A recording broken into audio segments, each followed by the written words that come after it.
like a pressure washer to dirty concrete. So purge my soul from sin. So that's what we're talking about tonight. Because when you look in Psalms, I get a frown. I was told. So Jasper and I spent about 25 minutes creatively coming up with ways to talk to God. What are some things that we could say? And that's one that we came up with. Jasper loved it, by the way. And so as we look at this lesson, again, it starts at the beginning, talking about being creative is not a requirement.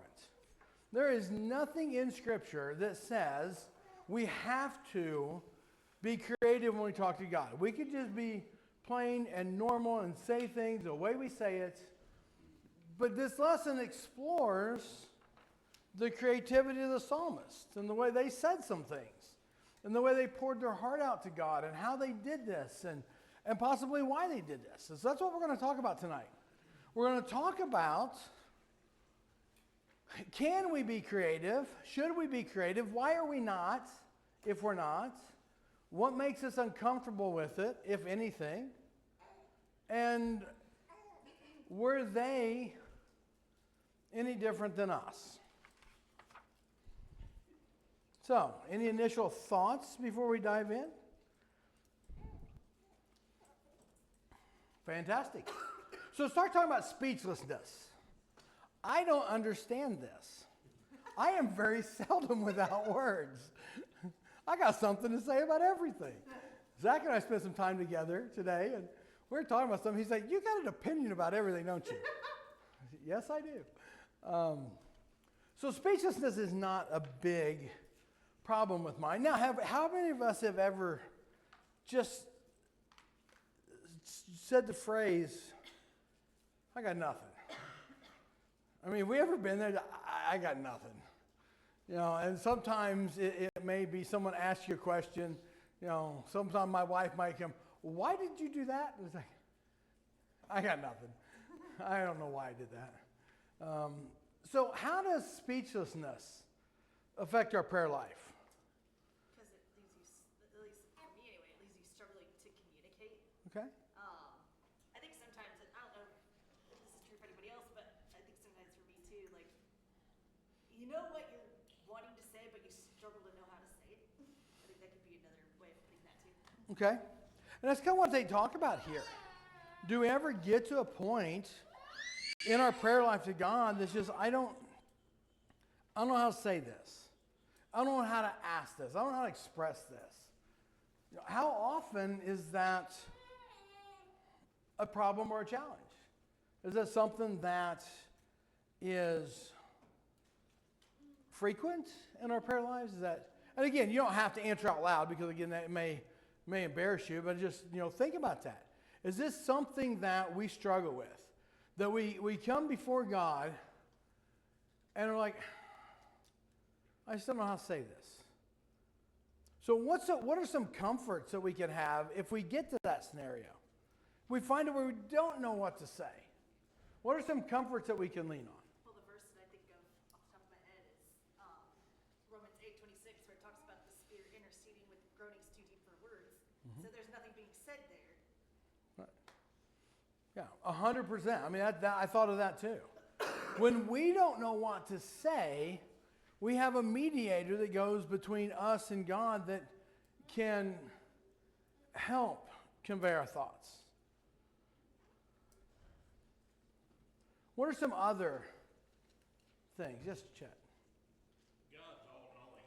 Yes. He knows what we have in our mind, even though we have trouble expressing it.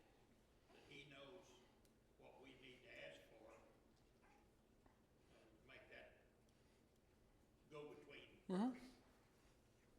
Does that provide us reassurance, comforts? Does that at all lower our,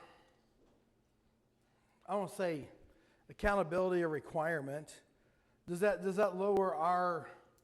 I think it lowers the stress of trying to come up with words when you don't have it. That's a great way to phrase that. I could not have phrased that any better. Does that lower our stress? When we come to God, we're like, I don't know what to say. I don't know how to say this. And we find ourselves struggling. The fact knowing that we have an all-knowing God, then we have a mediator between us and God, does that lower our stress? I would hope so. I would think it would. If we have the faith that we talked about, and again, last chapter we talked about being open, honest, and candid with God. If we're able to be open and honest with God, He knows what we think, and sometimes we can just, I'm going to tell you what I've got, and the fact that we may say it in a way that doesn't really make sense or doesn't really convey all of our emotions, I think that's when the mediator comes in and kind of makes it make sense. Does that make sense? But I found some challenges in this lesson. Especially in the speechlessness part, because they spend quite a bit of time on speechlessness. How are some ways that we can overcome speechlessness in our prayer life? And what are some things that make us speechless? What are some things that when we pray to God, what are some things that we have a hard time conveying? Perhaps maybe a super deep emotion might be one, or I know for me personally, another way that I get speechless is when I'm trying to pray for someone who I have no idea what's going on with them, and so I'm kind of trying to figure out how can I pray for this person when I don't know what's going on in their life specifically, so I can know how to pray for them. That's kind of where I struggle too. Okay.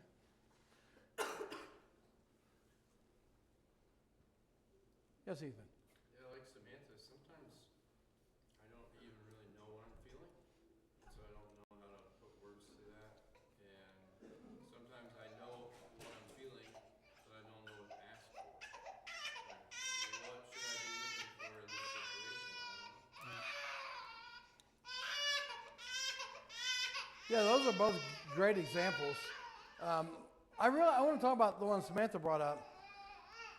So when we get that, for lack of a better term, I'm going to call it a generic prayer request. Pray for so-and-so, they're struggling. And you don't have any context.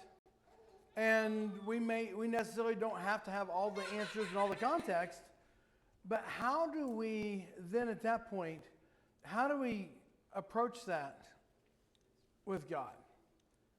You know, because sometimes, just like Samantha said, we don't know what's going on. We always assume it's something negative. We always assume it's, we may change the severity of it. But how do we take that to God?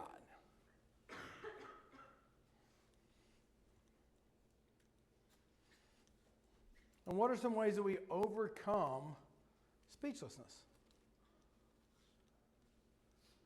I think the way I typically try and approach that is the way that I would try and communicate it to anyone else that I was talking to. And the example that you gave, someone that's struggling, just communicating, I don't know what this person's going through. I don't know what specific need that they have, but I see that there's something. And if I was speaking to any of you, I would say, I don't know what's going on in this brother's life, but I see that there's some sort of need. Will you pray for them? Well, I don't have to ask God to pray for that person. I can just ask directly, will you help them? Right. Will you serve them? Will you help, will you help me to understand what they're going through? So I think just communicating with God can be very similar to the way that we communicate with others when we don't know what to say. Overcoming that communication can come from the same place that it does communication interpersonally. Right. That's very true. Yeah, and I like that example that just acknowledge, I don't know. God, I don't know what the issues are, but I know they're struggling enough to reach out. and they're struggling enough to ask for prayers on our behalf.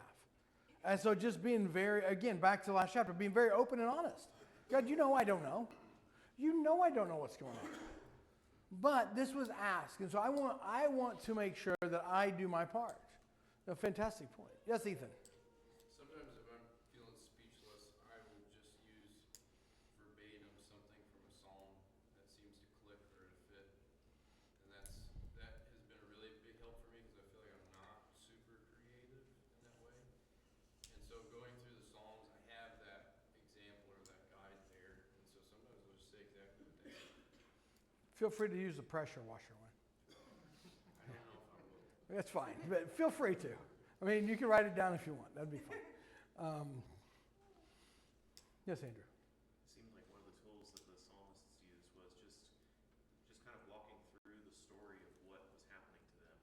Before they even really ask God for anything, they just say, this is what's happening. This is the story. This is what's happened so far.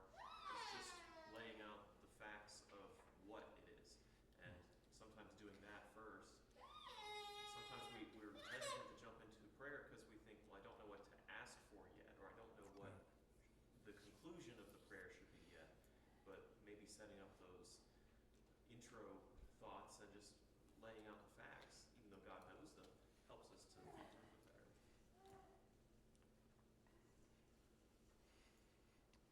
Yes, Courtney. So I'm an overthinker. Okay. So I sometimes find that when I pray, I overthink my prayers too much, and then I become silent, and then because I've thought of everything to say, but nothing has come out. So I've started doing this thing called breath work.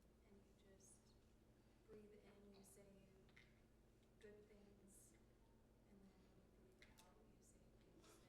And that's helped me a lot, just kind of setting up a basis for prayer and start that way, and be able to pray more in depth with Him. Gotcha. I like that. So Courtney's very soft. And so what she said, and correct me if I get this wrong, that sometimes when she's praying, she does what she calls breath prayer. When you breathe in, you pray for, what was it? When you breathe in, you say things that you're grateful for, and when you breathe out, Gotcha. pray for things that you So when you breathe in, things you're grateful for, and when you breathe out, things that you want to ask for. And I think that's a fantastic way. And you could start, even if you didn't know where you're going with this, you could start very simple. Here's some things I'm grateful for, and here's some things I need. Here's some things I'm grateful for, here's some things I need. And it would help you kind of build momentum. Anybody else overthink prayer? Anybody try to get way too critical, way too, I got to get this right because I'm talking to God. So if I don't get it right, God might not like it. Yes, sir. I wonder sometimes if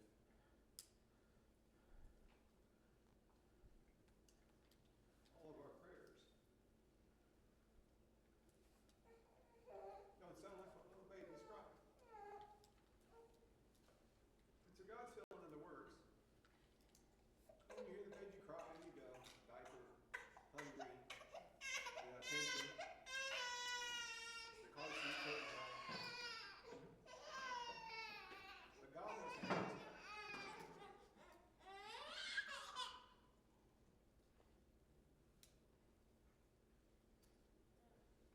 I think it's okay to pray and say, Lord,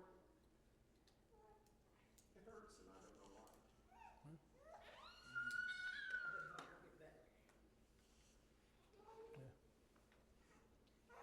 It's a very, very true thought. One thing as I was going through this, I thought about speechless. And like I said, it's not something I struggle with.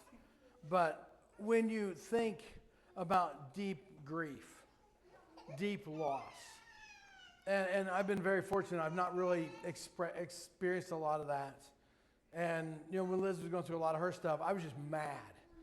And if I get mad, I definitely don't get quiet. I get very outspoken when I get mad. And I got to thinking about this, and I got to thinking about people that experience just deep grief that I don't understand, that it would be easy to just, I don't know what to say. I hurt, just like Greg said, I hurt. And I don't understand it. And I don't know why. And you look at these little babies, and they cry, and you're like, your diaper's fine, your clothes are fine, you're fed, you got a pacifier, everything's fine. I don't know why you're crying. And they're just crying because it hurts and they don't know why. Whether it's growing pains, whether it's teeth, no matter what it is. Sometimes they just cry.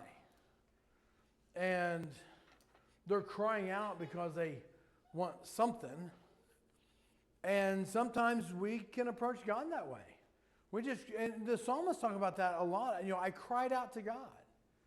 And then it talks about what they said. And sometimes we can just cry out and go, I don't know.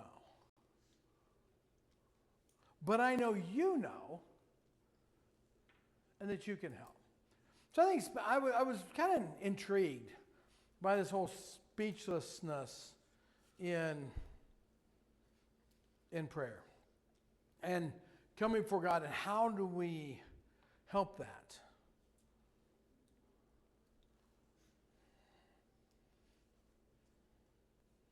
Yes, Emily. I think one thing about speechlessness is it's not always a bad thing. Like, sometimes sitting in silence when you're in prayer, like, prayer is supposed to be a conversation with God. If you don't know what to say, just sit and listen and breathe and focus. So I don't think always you need to overcome speechlessness because, oh, well, I have to figure out what to say next. Just sit in your silence because, I mean, speechlessness comes from pain and grief, and it also comes from awe and beauty. And there's so many times where our human body feels so overwhelmed that we just can't do anything, and I think that's okay. Very true.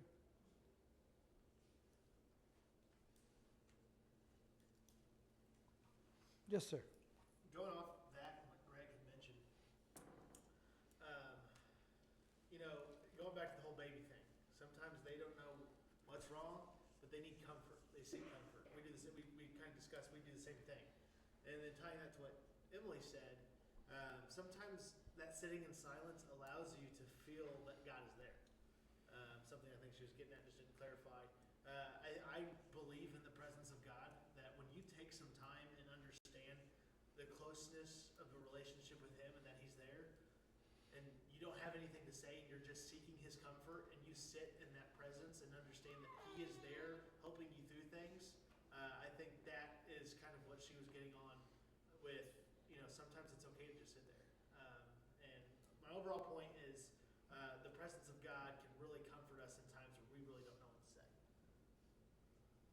Our lives are full of noise. 24/7.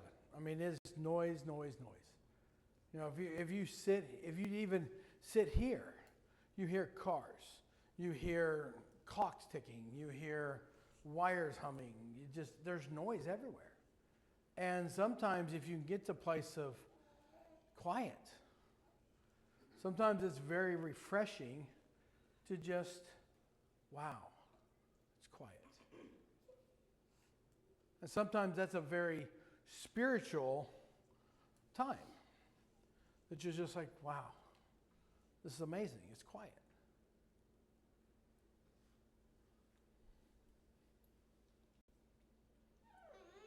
Anything else on that? And then we're going to move on. So we're going to stop talking about speechlessness. We're going to stop talking about overcoming quietness. So now we're going to talk about creativeness. We're going to talk about the pressure washer analogy. Jasper came up with a bunch of great ones. I would love to share with you, but I'll get in trouble. There's a couple of them I was told, definitely don't say that. So, all right, so back in the bottom it says developing creativity in prayer. You know, It says, perhaps due to this creativity. So it goes down through this list of examples in creativity. So we'll start a little bit on the top of the second page. Did you guys find much use out of reading the creativity and trying to figure out what they were saying? Did you look at some of them and go, I have no idea what that means. I have no clue what they're trying to say.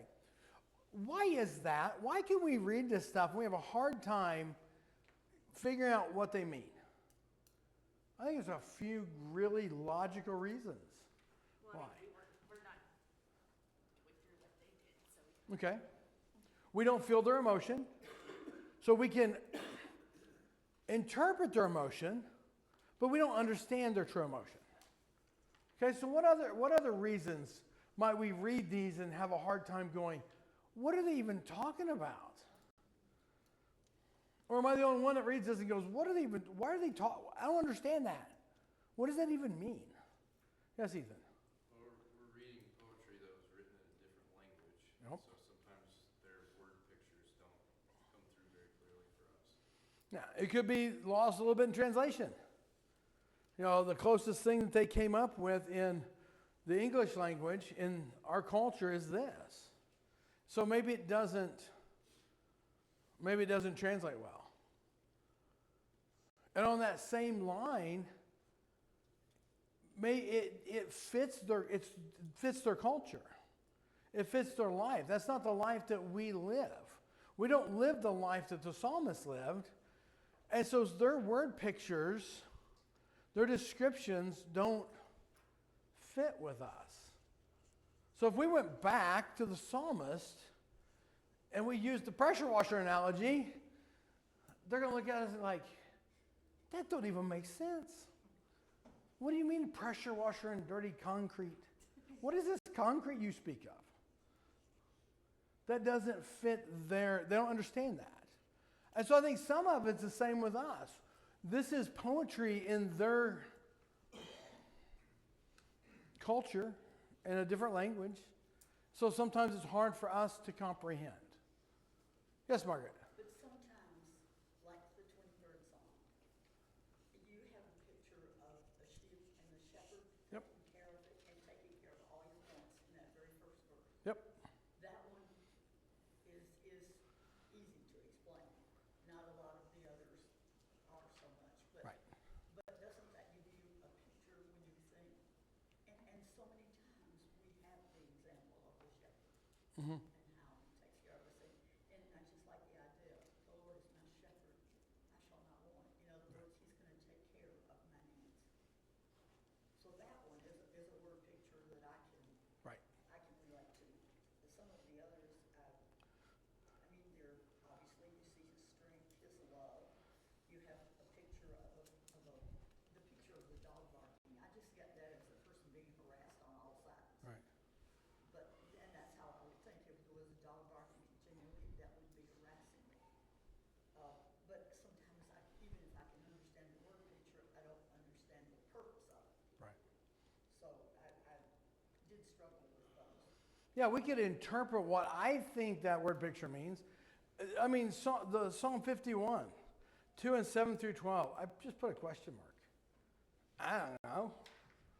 I was like, I have no idea how to convert that into something I can make sense of.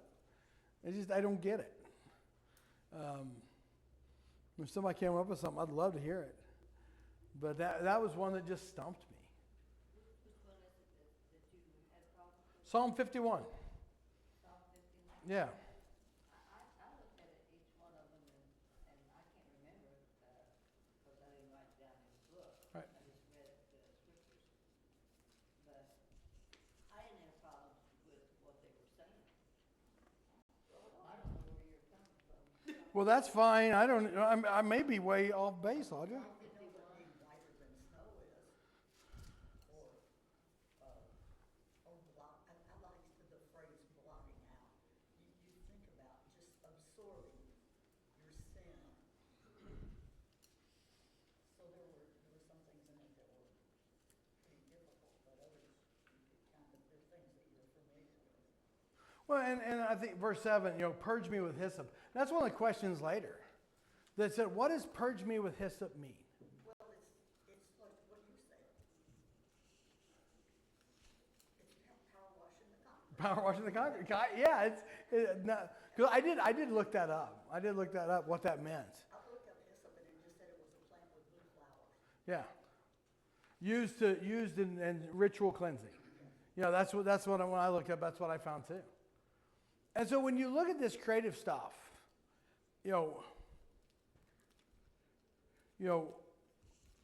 why do we think the psalmist didn't make these statements simple?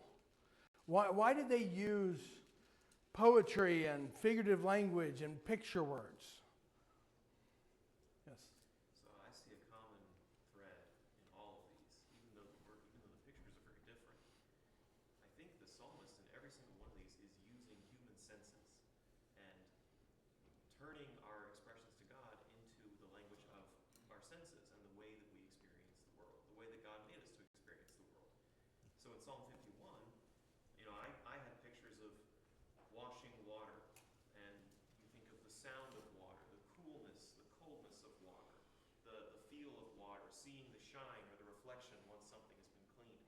And if you break it down into the emotions, then you kind of get this, and we come back to speechlessness, you get this unexpressible sense of we can all relate to cool, cleaning, refreshing water. And that is an emotion in all of us that we can relate to. And your individual experience with it might be different. If I say, what does Christmas time feel like? And immediately you're thinking of the decorations and the lights and the smells of the certain foods and the candles and the whatever things that mean, the house is all Christmassy, or whatever time of year is your favorite, and the ways that you remember that, it's tied to your senses. So, I'm trying to think of better incorporating that into prayer, and it's a little foreign to me too, but it definitely seasons things a lot more when you're doing it in terms of the senses that we can all, we have in common. That's how we experience the world. I like that analogy because we do say things like, man, it feels like spring. What does spring feel like? Can you describe what spring feels like? I think most of us could. If I challenge everybody to write down 3 or 4 things, what does spring feel like? And we had somebody come in and you started describing it. Could they guess what you're describing? Could they pick the word that you're trying to describe by how does this feel? And I think we could, because we understand, we all have that connection. I love that analogy. Yes, Ethan. I think what Andrew said is helpful. And you look at Psalm 51, and I think what's going on is that David is picturing God washing him in like a purification ceremony, like the priest would do. So there's the bathing, and there's blood and different things. And the hyssop, if you kind of look at that, they would use that almost like a paintbrush sometimes. So they dip that in blood or in water, and that's what they would use to sprinkle or to wipe things on. Again, that's all them, and we have really no equivalent. Right. So it's just, I think the sense thing is really good. He's picturing himself in that situation. God is washing me and cleansing me and purifying me and doing what the priests do to take away sins and all that kind of stuff. Yeah, I like that.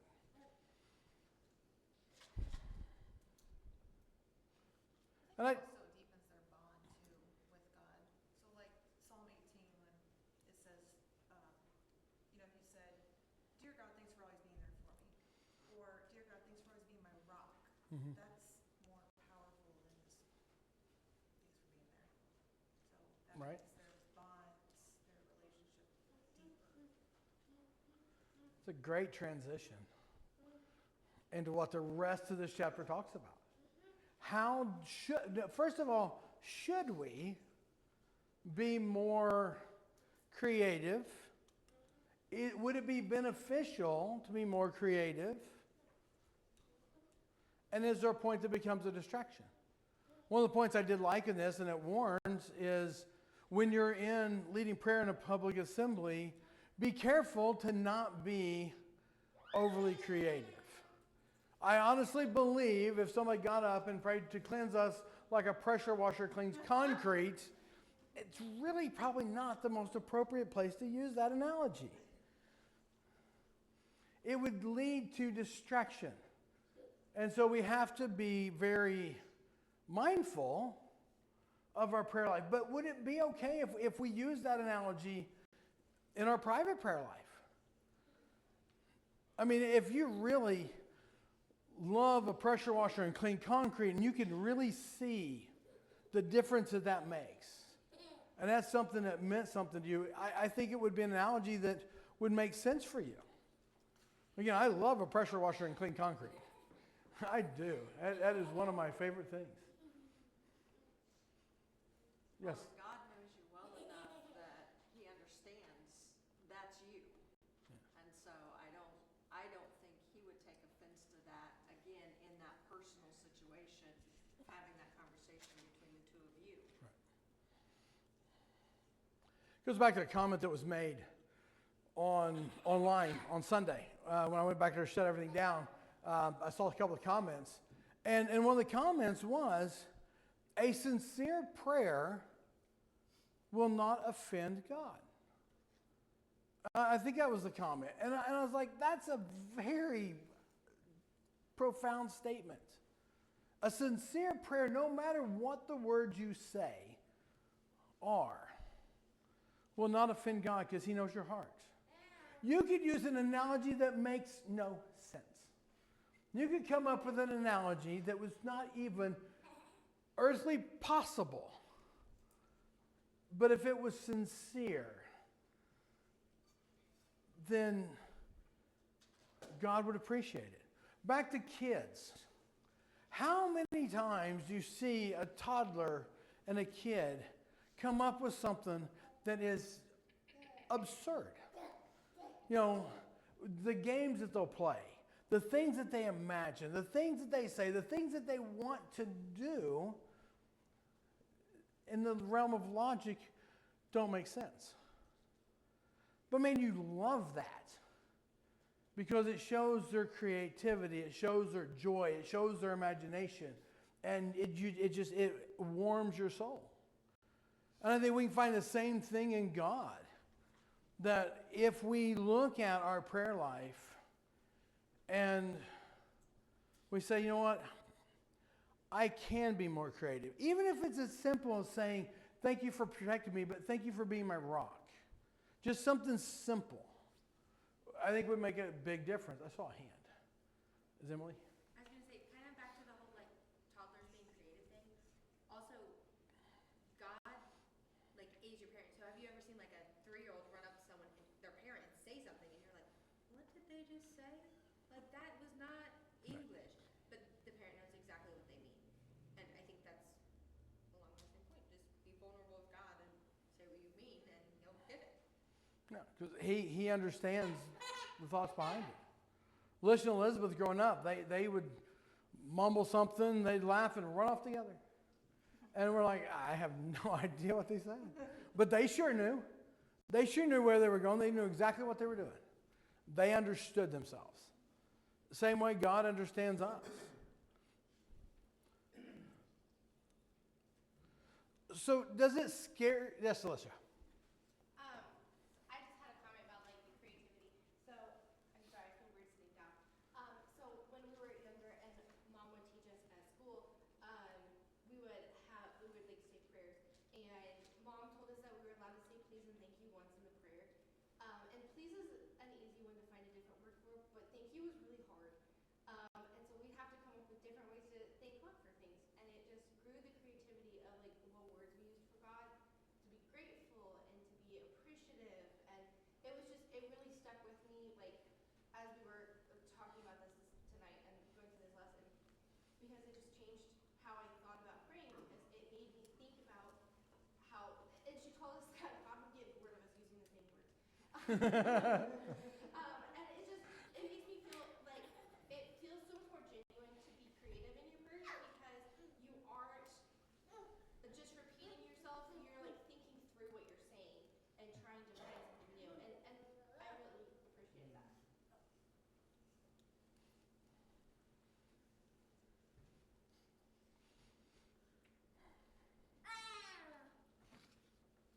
So does it scare us to try to be more creative? I think for people who maybe are on the overthinker side of personalities, the trouble can be, we think of an analogy, but then we get caught up in, well, but that doesn't fit just right, or well, that's not really accurate. The psalm where he says, "Blessed is the man who has a quiver full of arrows." His children have a quiver full of arrows. It's like, well, I can't really pray that because a typical quiver holds like 20 or 30 arrows, and I don't want that many kids. Overthinking it and taking the analogy too far is something that more literal people might tend to do, and so I can see that as something that could deter me, is feeling like I never find the creative language that fits just right. So that's nothing's quite right for me. We feel we're not sure that we're representing things accurately. Right. And maybe we don't have a great imagination, or maybe our vocabulary is not so loud. But I think that we can almost use individuality instead of creativity. Okay. Say we need to pray with what is meaning to us individually. Very true. Liz?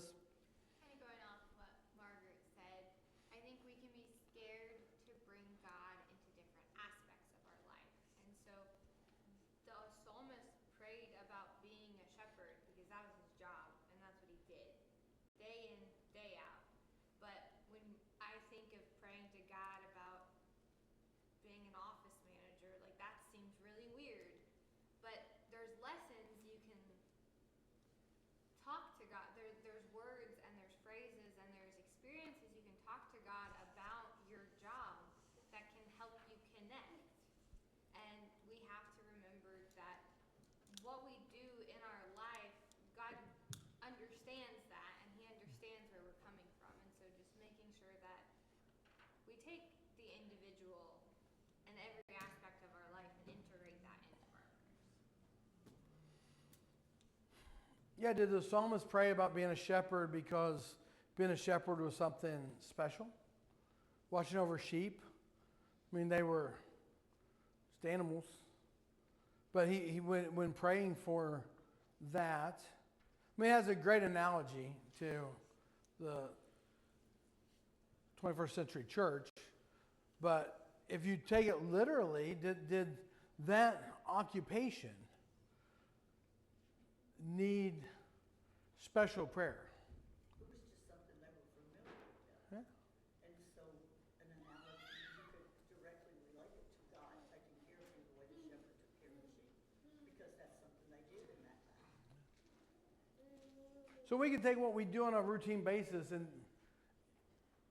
use it for what we do.